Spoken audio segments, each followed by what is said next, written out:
Hello guys, bersama saya lagi dalam Alright Napa Channel. Pemakluman ya daripada Ketua Polis Negara yang agak mengejutkan kita. Ya, apabila dikatakan anak pemimpin JSBH ditahan cuba keluar daripada negara kita. Jadi apa sebenarnya yang berlaku? Ini yang menarik untuk saya kongsikan. Dan perkara kedua, Anwar Musang berjanggut koyak menipu. Cuba konon kaitkan anak kepada mantan YB ya di kawasan Dun Mahkota ini. Tetapi akhirnya ya anak kepada Dun Mahkota ini membuat kenyataan menafikan apa yang cuba disampaikan, penipuan, pembohongan yang dibuat oleh Musang berjanggut ini. Jadi sahabat semua, izinkan saya untuk berkongsi dua perkara ini untuk yang pertamanya. Tapi sebelum saya teruskan, jangan lupa juga untuk terus support Alright Napa Channel dengan cara tekan butang subscribe, like, dan share. Mari kita ikuti berita gempa hari ini. Bila masa ada tahlil khas dengan Perikatan Nasional, anak bekas Adun Mahkota tegur Anwar Musa ataupun Musang berjanggut ini. Jadi itu antara kenyataan ya terkini daripada anak sendiri kepada bekas Adun ya, bekas Adun. Jadi kalau kita lihat kenyataan beliau di video ini, saya ingin kongsikan dan menonton bersama dengan Anda. Bila masa ada tahlil khas dengan PN, anak bekas Adun Mahkota tegur Anwar Musa. Anak kepada bekas Adun Mahkota, Datuk Sharifah Azizah Syed Zain tidak tahu menahu berkenaan majlis tahlil khas yang didakwa akan diadakan oleh Perikatan Nasional PN bersama keluarga Allahyarham. Merujuk kepada kenyataan Timbalan Pengarah Operasi Pilihan Raya PN, Tan Sri Anwar Musa, yang kononnya satu majlis tahlil akan diadakan dengan kerjasama keluarga Allahyarham. Muhammad Hibatullah menafikan perkara itu, malah menegaskan agar pihak Anwar tidak menggunakan simpati arwah ibunya sebagai bahan kempen. Anak Allahyarham menegaskan mereka sekeluarga tetap bersama Barisan Nasional dan menghormati pimpinan Menteri Besar Johor. Saya akan meneruskan perjuangan ini bersama UMNO dan Barisan Nasional. Sedihlah macam ni, tolonglah jaga sensitiviti kami sekeluarga. Wow, sampai begitu sekali sahabat-sahabat semua ya.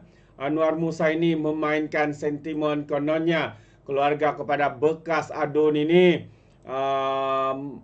Mungkin apa yang coba disampaikan oleh Anwar Musa ini mungkin menyatakan kononnya mereka berpindah arah sokongan kepada Perikatan Nasional. Tetapi hakikatnya seperti mana kenyataan kepada anak bekas Adun Mahkota ini, bahwa semua itu tidak benar sama sekali. Mereka tidak pernah pun merancang ya bersama untuk seperti mana yang dinyatakan oleh Anwar Musa.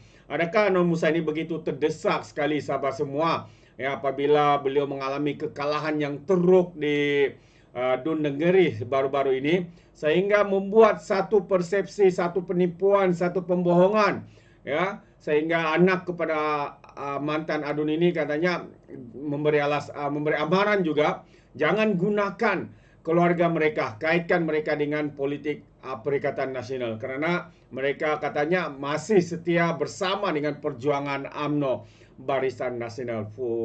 Begitu memalukan tindakan Musang berjanggut ini sahabat-sahabat semua.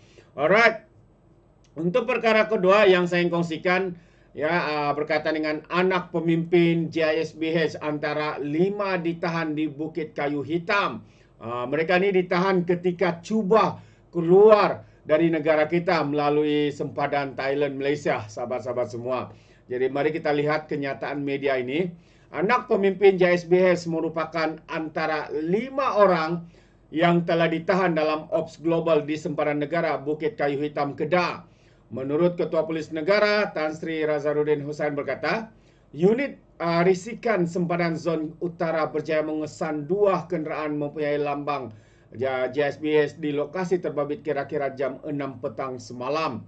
Katanya hasil pemerhatian terdapat kenderaan itu mendapati ia bergerak ke kompleks ICQS Bukit Kayu Hitam menghala ke Thailand.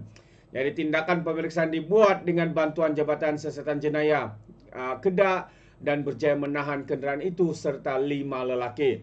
Dan kelima-lima lelaki yang ditahan termasuk anak pemimpin JSBS itu berusia antara 28 hingga 41 tahun, katanya kepada Harian Metro. Nazarudin juga berkata, soal siasat awal dan proses dokumentasi terhadap kesemua suspek berkenan sedang dijalankan. Jadi tangkapan dan rampasan terbabit akan dibawa ke Ibu Pejabat Polis Daerah IPD Kubang Pasung untuk tindakan lanjut. Itu antara kenyataan ya yang mengejutkan sahabat-sahabat semua. Karena seperti yang kita lihat seakan-akan ya pemimpin ataupun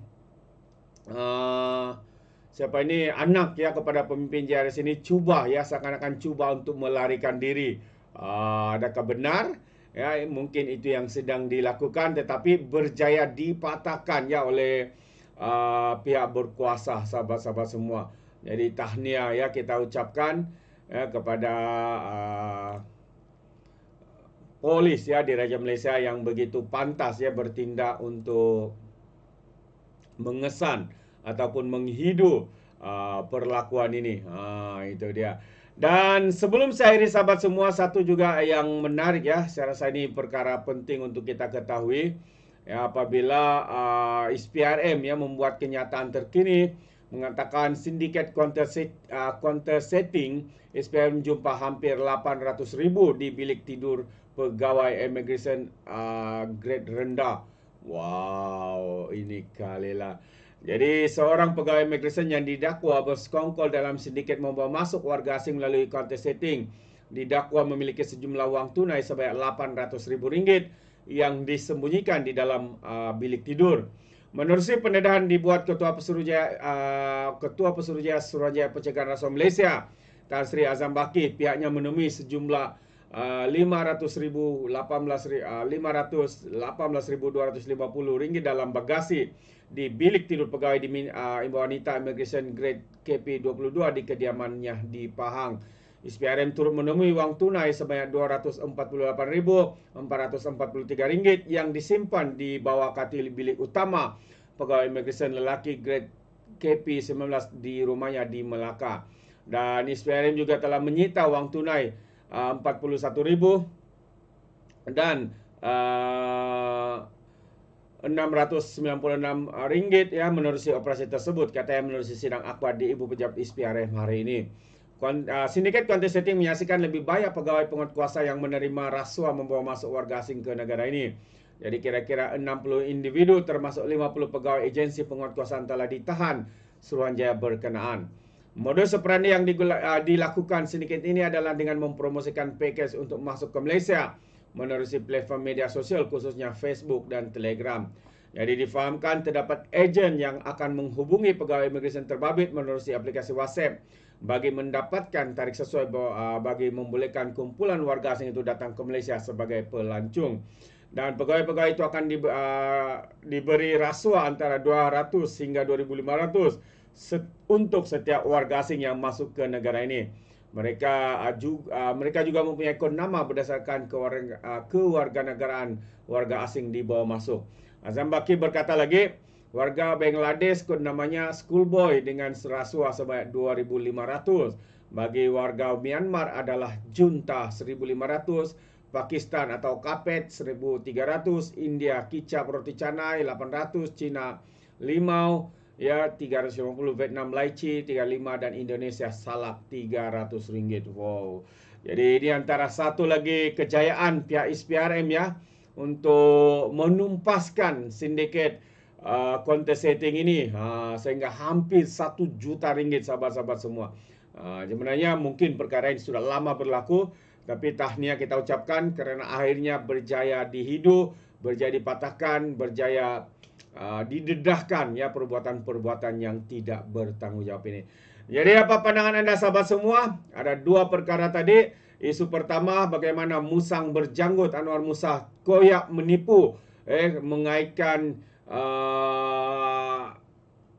mantan bekas adun mahkota kononnya mengadakan satu program acara, tapi akhirnya semua itu adalah satu penipuan semata-mata. Jadi apapun, terima kasih. Sekiranya sahabat semua ingin memberikan sebarang komen, pandangan, anda boleh berikan di dalam ruangan komen, tapi ingat komen dengan cara berhema. Jadi terima kasih, izinkan saya untuk mengundurkan diri Dan seperti biasa, peribahasa mengatakan tak pun kangkap 2 tahun keinginan. Dalam bahasa Melayunya, tepuk dada, tanya selera. Sekian je daripada Alright Nampak Channel. Saya kita berjumpa lagi. Bye-bye.